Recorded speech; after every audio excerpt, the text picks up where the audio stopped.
je vais entamer. Donc, moi, c'est Lucas Rouault. Je suis le coordinateur de la PCO 712 Charente, qui a ouverte, du coup, en tout début d'année scolaire, avec un temps d'ouverture sur l'été, mais active depuis le 1er septembre. Alors, Geneviève Bioca, je suis le médecin de la PCO et j'ai démarré en octobre 2025. Je suis Perrine, la secrétaire de la PCO 712. Donc, l'objet de la présentation d'aujourd'hui, c'est vous présenter la plateforme, un peu comment elle fonctionne, puis répondre à vos questions si vous en avez, bien évidemment. Je peux démarrer le partage d'écran? Très bien. Peut-être, est-ce que niveau participant, vous voulez faire un tour de table ou pas? Bonjour, moi je suis Cécile Cartereau-Aurin, orthophoniste en libéral sur Angoulême. J'enchaîne comme ortho aussi. Je suis Christine Tournier, orthophoniste à l'île des Pagnacs.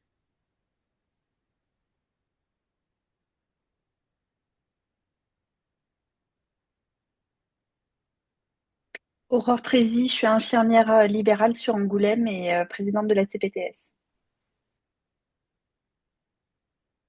Lucie Balançon, orthophoniste à Soyons.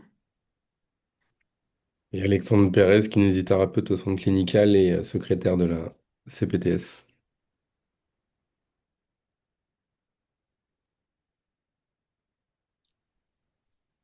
Merci à tous. Du coup, je vous laisse, c'est bon pour le diapo. Vous pouvez Ok, lancer. merci. Ok. Donc, la PCO 712 est portée par l'association ADMC 16 en Charente. La PCO 06, je ne sais pas si vous la connaissez déjà, qui concerne du coup les enfants jusqu'à 7 ans, elle, portée par l'ADPI depuis 2022. Donc, nous venons en complément. On a répondu à une AMI en fin d'année dernière et nous venons compléter du coup la suite.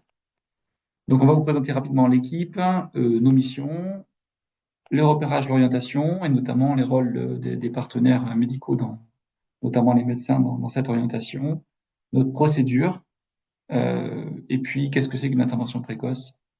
Voilà. Donc notre équipe, elle est toute petite, vous voyez, il y a quasiment tout le monde autour de la table. En tout, on est quatre, il en manque qu'un seul, c'est le travailleur social. Donc en fait, on est voilà un coordinateur, une médecin à temps partiel, 2 jours semaine, une secrétaire, bientôt un peu plus parce qu'il y a vraiment beaucoup de travail administratif, et puis un travailleur social qui est là un tout petit temps aussi, euh, vraiment un temps qui aide à accompagner les familles dans les dossiers, à les orienter vers du droit commun, notamment les accompagner autour de la parentalité. Donc la PCO, elle s'appuie surtout sur l'expérience du C710. Le C710, lui, il date de 2009. Voilà, ça c'est vraiment pour les troubles d'apprentissage.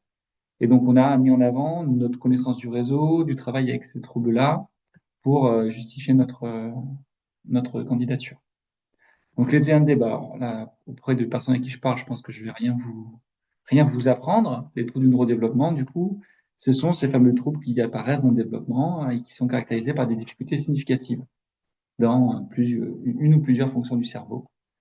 Et donc, du coup, ça comprend bah, tous ces troubles voilà, qui sont le TSA, le trouble de la déficience intellectuelle, le TDAH, les troubles 10, voilà. C'est non exhaustif, ma liste. Évidemment, ça comprend aussi les troubles du développement du langage. Voilà. Donc, ça comprend beaucoup d'enfants, 1 sur 6. Et les PCO ont été conçus comme étant une voie d'entrée, on va dire, prioritaire, majeure, en amont de diagnostic posé, en amont de suivi mis en place. L'idée, c'est de passer par les PCO pour pouvoir acquérir son diagnostic et son parcours. Dans les faits, il y a plein de gens qui ont déjà des partenaires ou des acteurs qui ont posé des diagnostics, qui sont en place, et donc nous, on arrive dans une situation où on n'existait pas.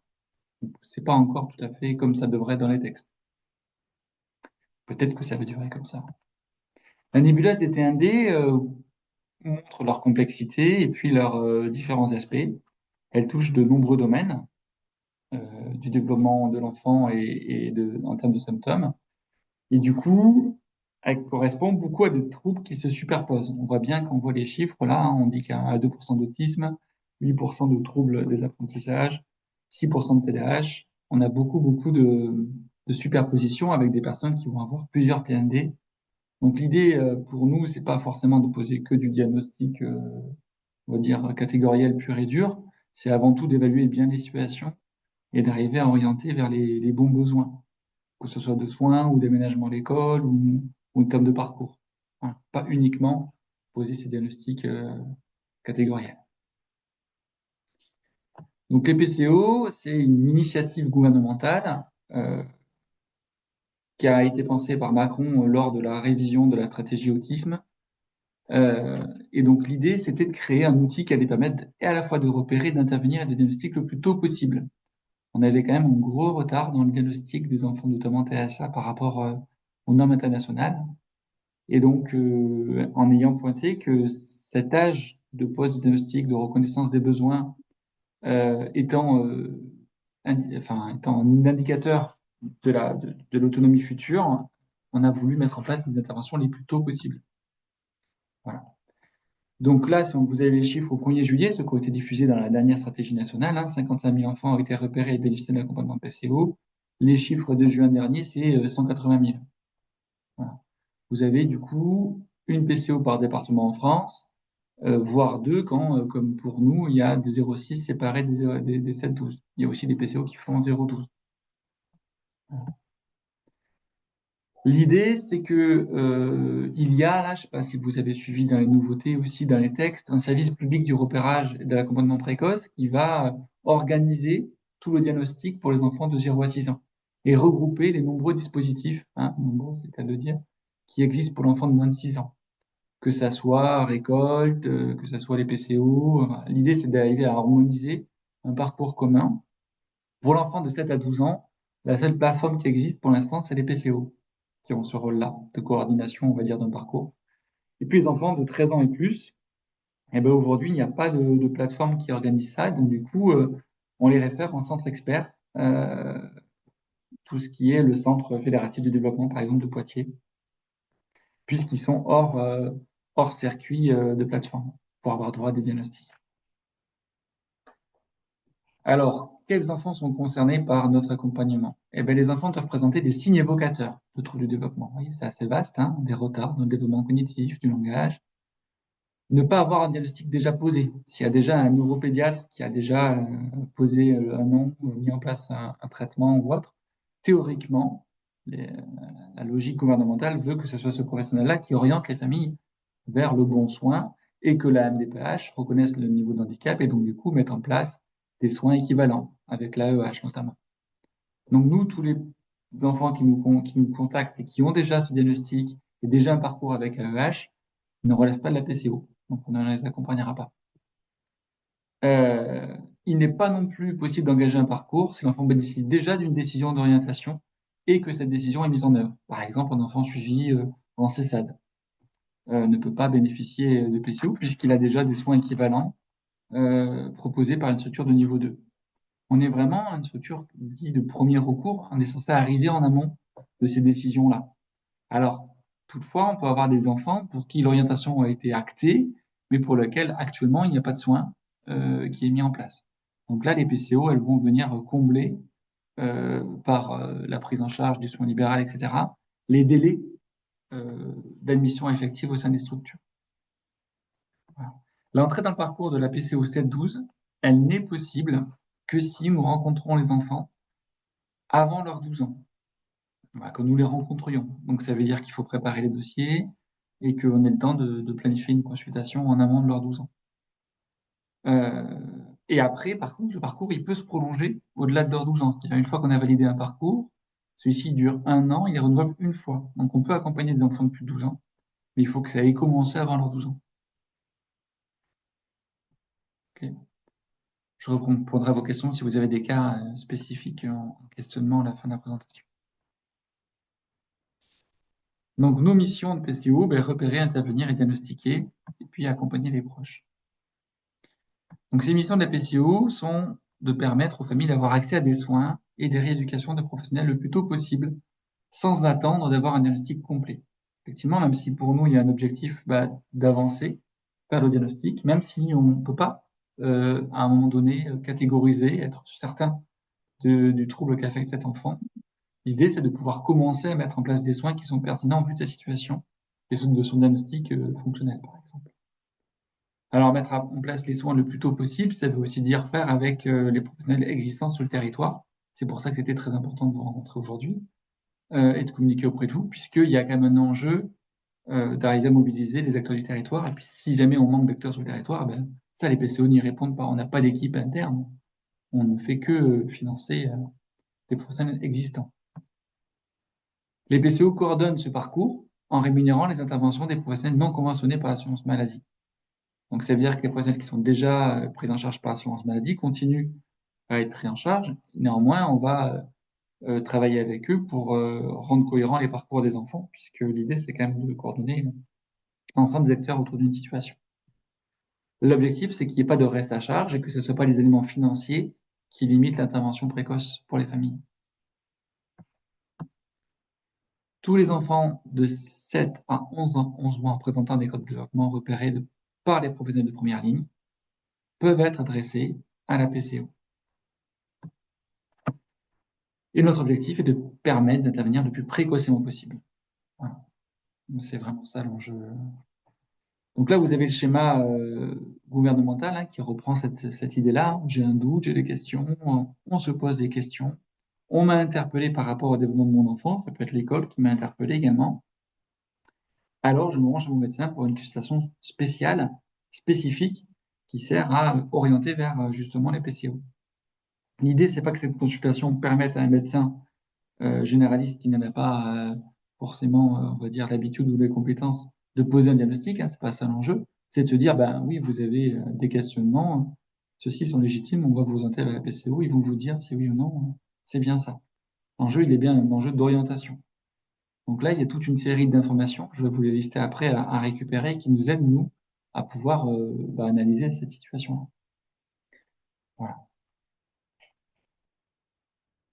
Ça, c'est nos chiffres clés là actuellement pour vous donner une petite idée. Du coup, donc la PCO elle est active depuis le 1er septembre. Nous avons actuellement 130 dossiers complets réalisés au sein de la PCO. On en a vu 88 sur ces 130. Il y en a 92 qui sont encore incomplets. Donc vous avez vu, il y en a plus de 200 dossiers qui sont arrivés en quelques mois.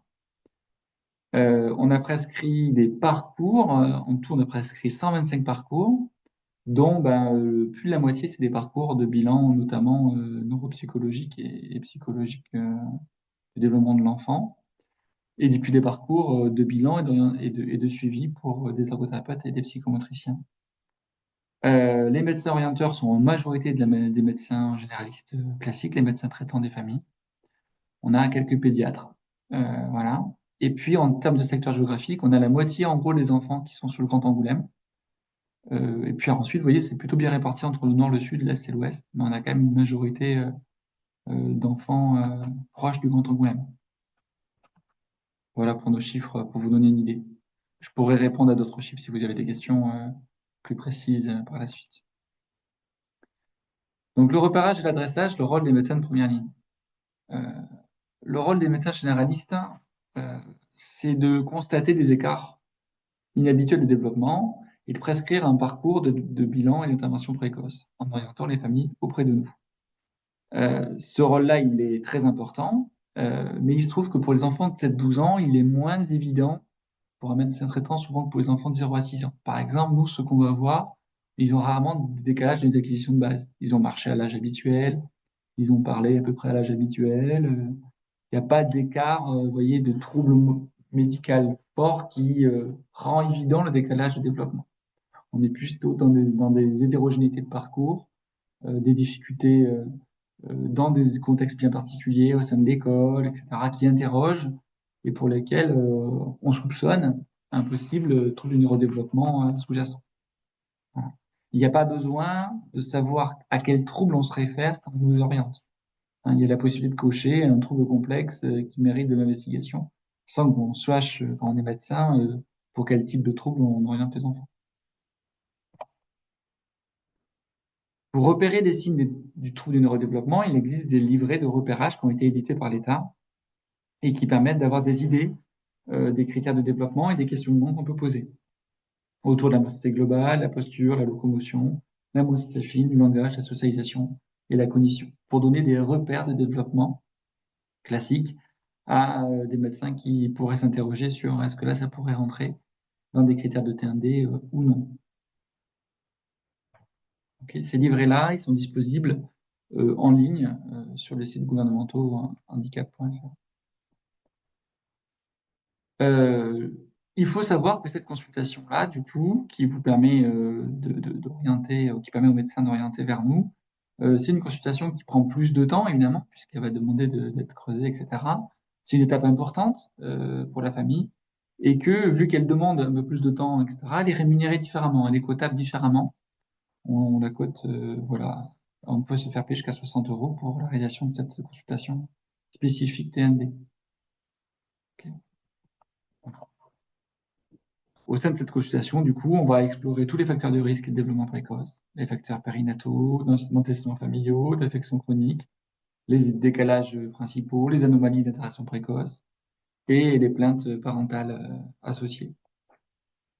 Mais on va également pouvoir questionner les questions, questionner autour de difficultés d'apprentissage dans le parcours scolaire, les autres anomalies de la vision, de l'audition. Nous, on se rend compte qu'il y a quand même beaucoup d'enfants qu'on reçoit pour qui ces éléments-là, ils n'ont pas toujours été dépistés de façon normale. Alors, sûrement pas la période Covid qui a dû affecter pas mal le dépistage en milieu scolaire, voilà. Mais du coup, on a quand même pas mal d'enfants qui n'ont pas tous bénéficié de ces dépistages, on va dire, systématisés. Voilà. Et puis, il y a possibilité, si on le souhaite, de rajouter dans des cases libres, évidemment, des éléments complémentaires. Cet adressage, il peut se faire sur Viage Trajectoire aujourd'hui avec le partage par adresse mail aux parents et aux enseignants de leur partie à eux, soit sur version papier ou version PDF, et nous on reçoit par mail. Tout est possible. Okay. Voilà. Ensuite, les médecins de parcours, médecins traitants, restent les médecins qui suivent les situations. Et donc, du coup, ils peuvent avoir des consultations de suivi de coordination autour des situations TND.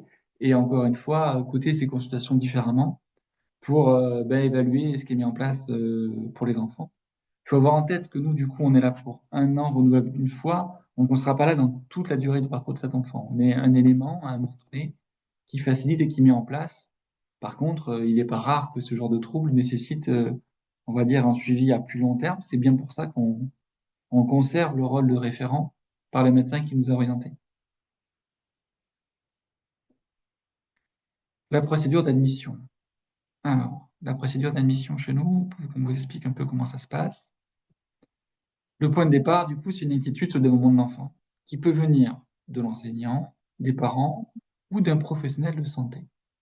Il n'est pas rare que ce soit un paramédical qui parle de nous aux parents, dire ben là, vous pourriez, d'ailleurs c'est le cas des collègues orthophonistes ici présentes, vous pourriez aller voir la PCO pour aller plus loin, bénéficier d'explorations complémentaires dans votre situation. Donc les parents consultent alors obligatoirement à un moment donné un médecin, généraliste, pédiatre ou autre, pour une consultation spécifique TND. Il y a aussi des médecins scolaires qui peuvent réaliser cette consultation pour orienter vers la PCO. C'est ce dernier qui doit effectuer les données médicales et vous allez voir que chaque acteur a son propre dossier à remplir. En fait, on va demander l'avis aux parents, l'avis à l'enseignant et à l'avis au médecin sur les éléments qui ont été repérés de la situation. Okay. C'est ces 3 dossiers-là qui composent le dossier d'adressage vers nous. Il est important de vous dire que dans le cadre de l'examen d'un enfant qui présente des signes d'alerte, le médecin devrait orienter vers une PCO. Si jamais les parents ne sont pas en accord avec la décision du médecin, ils ont tout à fait le droit d'aller voir un autre médecin pour demander un second avis et pour savoir si une orientation est possible. Nous, on a actuellement quand même des vraies difficultés pour certaines familles à faire remplir ce document d'adressage. Celui-ci n'engage la responsabilité pas du tout des médecins par rapport à la réalité d'un trouble ou pas d'un trouble chez cet enfant. Il ouvre le droit à l'enfant de bénéficier de notre service et donc du coup d'une expertise qui va voir si oui ou non il y a un TND. Vous me complétez à un moment donné si jamais vous n'êtes pas d'accord avec ce que je dis. Donc, ces trois dossiers ensemble, réunis, permettent d'adresser l'enfant à nos services. Une fois qu'on a reçu tous ces documents, et si possible, davantage, c'est-à-dire les bilans qui ont été effectués avant de nous rencontrer, les bilans des orthophonistes, les bilans des autres professionnels, des fois des écrits d'école, pour qu'on ait une vision la plus globale possible de la situation. S'ensuit un rendez-vous qui doit être pris auprès de la PCO par les parents, qui doivent prendre le temps de nous appeler. Et ma collègue Perrine, du coup, les reçoit au téléphone et partage avec eux, on va dire, organise avec eux une consultation avec le coordinateur moi-même, systématiquement pour toutes les familles qui font des demandes. Par la suite, les données qui sont recueillies et qui seront recueillies seront partagées à travers la plateforme Paco Globule, qui nous sert d'espace d'échange pour les professionnels qui accompagnent chaque enfant. Et du coup, on a une bulle par enfant. Donc, du coup, ça vous donne accès à l'écrit du confrère ou de la consoeur, et puis à l'écrit que nous, on émet parce qu'on écrit des écrits systématiques des rencontres qu'on fait avec les familles. Et puis, ça nous permet d'échanger, du coup, dans un espace sécurisé, des données médicales. Voilà. Donc, cette première rencontre qui a lieu avec moi, elle a pour objet de recueillir les attentes, la description, l'exploration des difficultés rencontrées. Alors évidemment, j'analyse les données qui nous ont été fournies, mais je vais également profiter de ça pour faire une anamnèse assez complète de la situation de l'enfant si j'y arrive, et puis un peu d'exploration, des fois, de débrouillage de son fonctionnement cognitif. Voilà. Celui-ci permet, à l'issue de cet échange, d'orienter finalement, avec discussion avec Geneviève, soit vers des services les plus appropriés, si tout de suite on se dit, oula, cet enfant, il relève de l'hôpital, par exemple, voilà, ou d'un service de niveau 2. De rencontrer Geneviève en consultation médicale, pour le coup, spécifiquement, ou directement auprès des libéraux, avec du coup une ordonnance et un adressage motivé par le contenu de ma rencontre, parce que ça nous permet de voir qu'il y a des besoins déjà existants et de ne pas perdre trop de temps avec la liste d'attente. Voilà.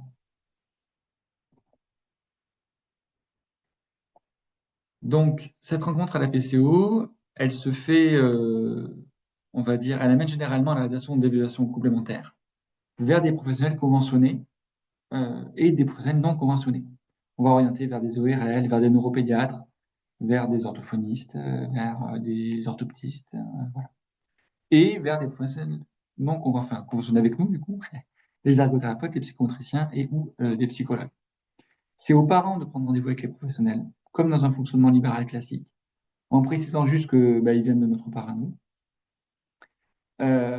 Et que donc du coup, derrière, c'est eux qui nous tiennent au courant pour qu'on puisse envoyer des certificats de facturation. À l'issue de cette période de bilan, on va récupérer toutes les données et on va organiser une réunion de concertation pluridisciplinaire où on cherche à établir un diagnostic ou un besoin d'exploration supplémentaire pour avancer dans le parcours diagnostique et à établir un projet de soins pour cet enfant. Voilà. Ces réunions de coordination, elles se font en présence des parents, à partir des écrits des professionnels et en leur présence si ceux-ci le peuvent. Voilà. C'est vraiment l'enjeu d'essayer de coordonner un projet pour cet enfant pour une période et d'avancer sur ce diagnostic. Il n'est pas obligatoire d'en poser un lors d'une réunion de concertation. On commence tout juste à les faire, là, vu qu'on a vu des enfants en septembre, qu'on a le délai pour la réalisation des bilans, on a fait nos premières réunions de concertation, on en a fait quelques-unes là, début janvier. Là.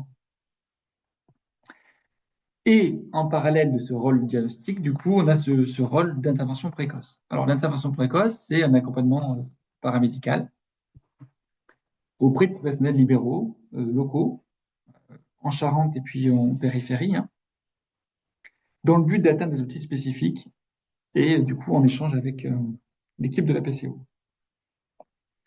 On peut également accompagner des familles à faire des demandes de structures de deuxième ligne, comme les CMPP, les CMP, les CESAD.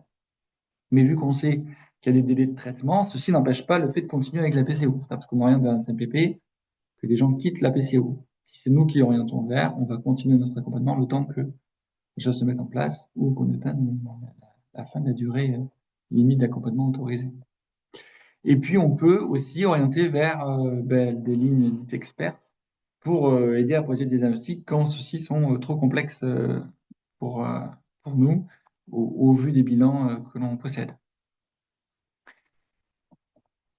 Le but de l'intervention précoce, c'est aussi d'arriver à mettre en place des aménagements scolaires adaptés aux besoins du jeune. Donc pour ça, on fait des liens avec les établissements scolaires, passage d'informations, coordination autour des adaptations pédagogiques nécessaires. Si possible, on fait ça en lien avec les acteurs qui connaissent la situation. Le mieux, c'est d'avoir des acteurs que l'on finance et qui vont directement se présenter, par exemple, aux ESS ou aux équipes éducatives. Quand c'est pas possible, ben, c'est nous qui allons faire soutien, information auprès des acteurs de l'éducation nationale. Voilà.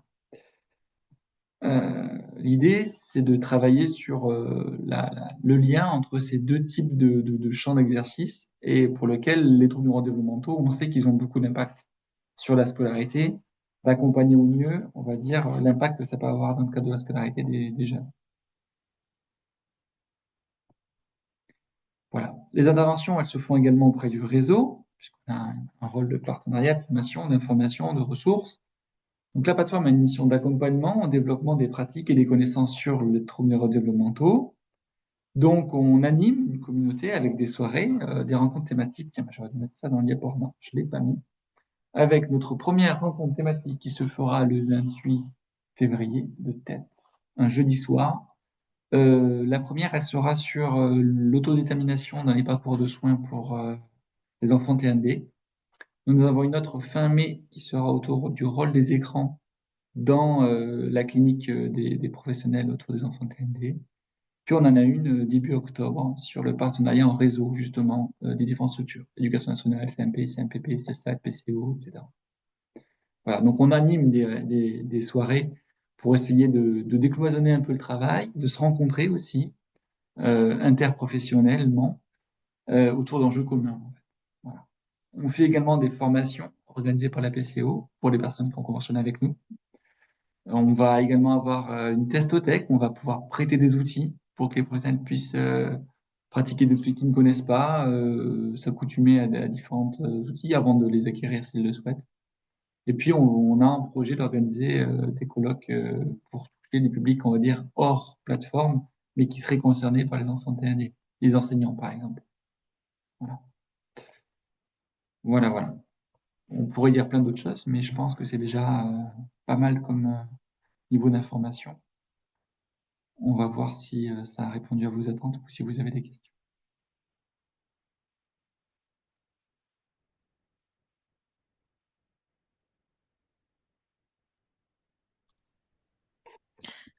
Juste peut-être sur les dates de formation ou dates de soirée thématique, si vous nous les envoyez a posteriori de la visio, je pourrais les mettre dans le mail où je vais envoyer le replay et le support. Comme ça, tout le monde aura les dates et les thématiques si vous voulez. Avec plaisir. Merci beaucoup. Tout le monde Oui, est venu assez. bonjour. Pardon, moi j'ai une question. Sur les professionnels du coup qui peuvent être financés par la PCO, c'est uniquement psychologue, psychomote et ergo, c'est ça? Les textes de loi ont prévu de financer les professions qui n'avaient pas de conventionnement avec la sécurité sociale. Donc ça peut éventuellement concerner d'autres professionnels non Ah non, conventionnés. bah justement, pour l'instant, il n'y a que ces trois professions qui sont des professions qui ont été à rentrer. Là, il y a un projet d'élargissement pour les groupes d'habilité parentale, où peut-être ça sera moins soumis au diplôme de la personne qu'à l'exercice d'une fonction particulière. Mais comme vous le savez, le projet de loi finance n'étant pas encore validé, pour l'instant, il n'y a pas de changement. Pour l'instant, on a le droit de financer que ces trois professionnels-là. Voilà, D'accord, très bien, merci. l'éducateur, par exemple. Tu pensais à qui comme professionnel, Lucie, toi, par exemple? Et bien, moi, je pensais à des enfants qui ont des grosses dysgraphies et comme on n'a plus d'orthophonistes dans le coin qui font de la rééducation grapho-motrice un peu plus spécifique. Alors, ça recouvre peut-être le champ de compétences des psychomotes, mais je sais que j'ai eu besoin de trouver et comme c'est des professions qui ne sont pas financées autrement, voilà, je me posais la question. Nous, on oriente vers des ergothérapeutes ou des psychomotriciens pour ça, ouais, qui sont formés à. En D'accord. fait, Au sein de notre réseau, on a fait le tour des professionnels, on est conventionné avec la plupart des professionnels de Charente. Et pour chacun d'eux, on a un peu demandé leur spécialité. Donc ceux qui ont des spécialités, pu travailler à des formations spécifiques là-dessus, on peut orienter en connaissance de cause. D'accord, très bien, merci.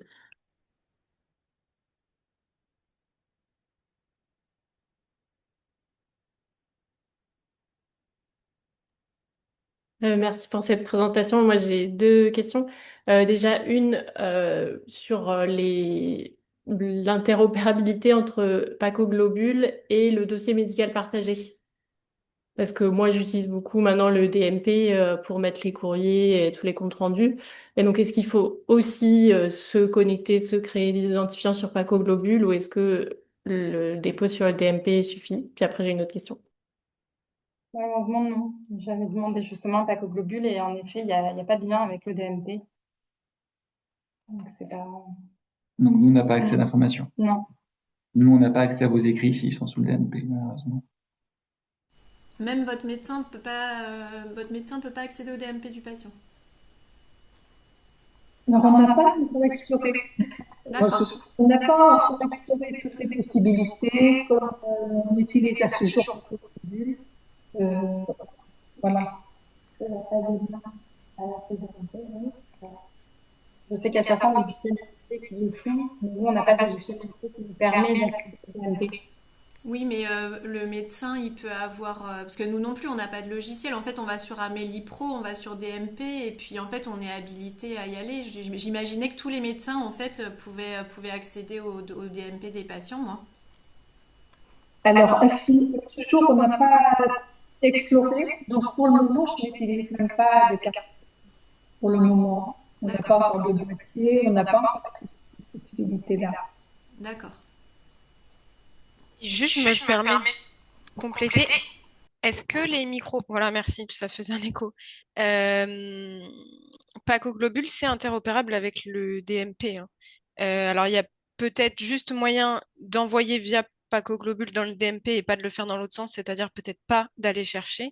Mais normalement, c'est un logiciel labellisé, donc ils ont l'obligation d'être interopérable avec MS Santé, le DMP. Et là, je suis sur leur site et c'est écrit en gros. Donc, je pense que c'est de faire la manœuvre dans l'autre sens qui est peut-être pas possible. C'est-à-dire que c'est possible d'alimenter le DMP, mais à l'inverse, via Paco Globule, on peut peut-être pas aller chercher dans le DMP. Peut-être ça, là. En tout cas, là, pour les PCO, en fait, il manque un logiciel, hein. On va être très clair, hein. Pour nous, là, c'est administrativement très lourd puisqu'on n'a pas de logiciels qui ont été conçus par l'État au moment où il a créé les PCO.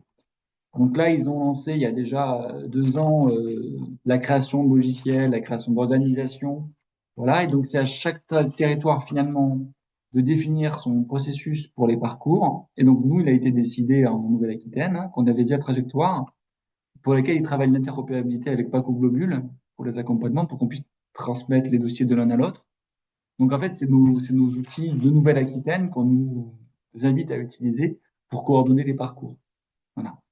Euh, Ce qui signifie qu'on ne va pas pouvoir, euh, on va dire, utiliser, vous voyez, les plateformes, enfin, on va multiplier le nombre de supports sur lesquels on possède des dossiers. Donc ça, c'est les documents, enfin les biais qu'on nous invite à utiliser. Le biais de via trajectoire pour arriver, c'est ce qu'ils aimeraient qu'on utilise davantage. Et puis Paco Globule pour la communication entre nous en tant que professionnels.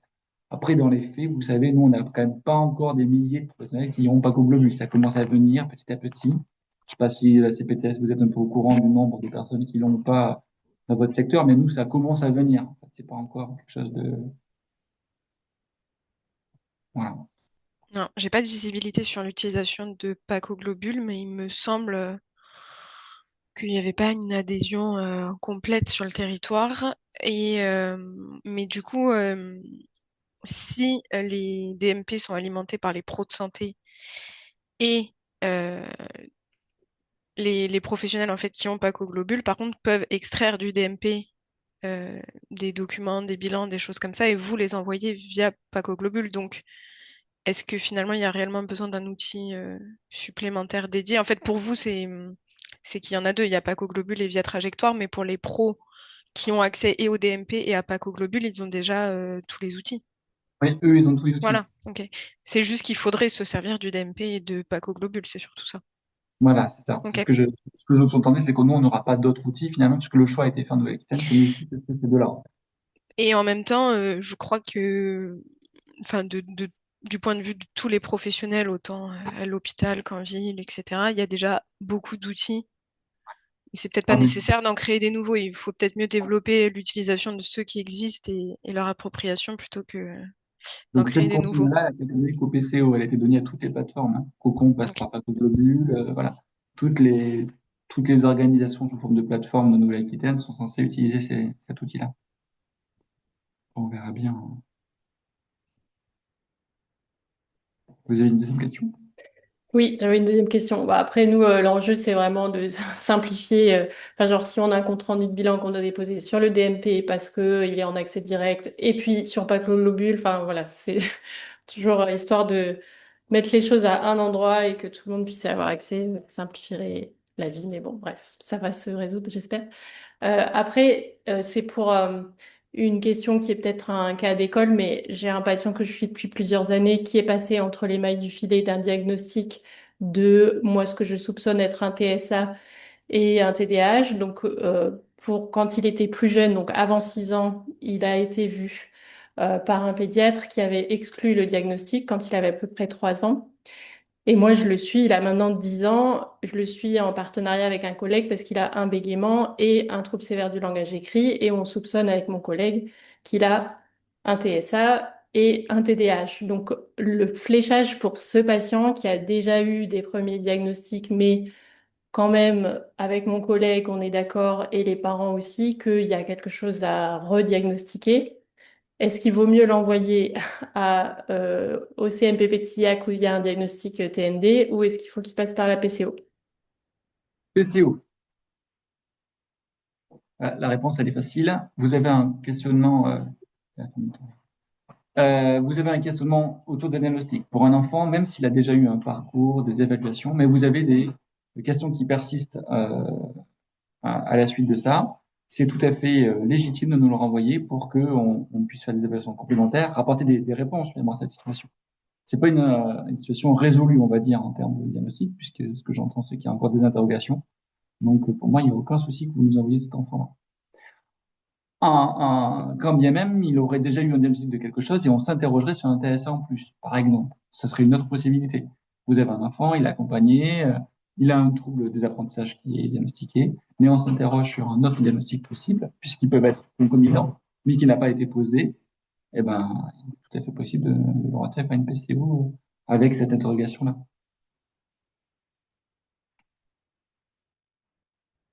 Merci.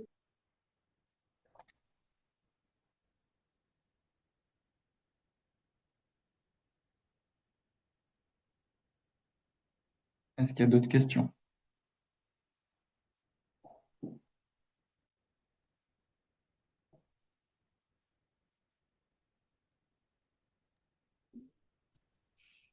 Ça a l'air bon. Visiblement, il n'y a pas d'autres questions. Dans tous les cas, s'il y a des questions côté CPTS qui vous viennent après, vous pouvez me les faire parvenir et je les transfère. Ou alors, je ne sais pas si côté PCO, vous allez laisser directement votre contact. Cécile, est-ce que tu peux couper le micro? Merci, ça faisait de l'écho.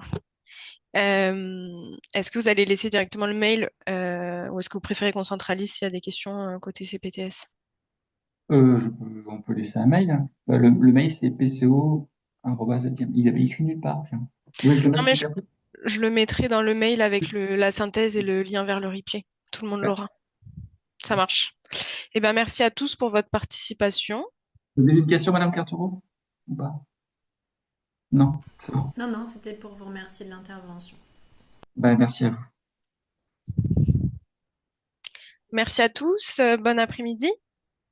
Merci. Merci. À Merci, bientôt. au revoir.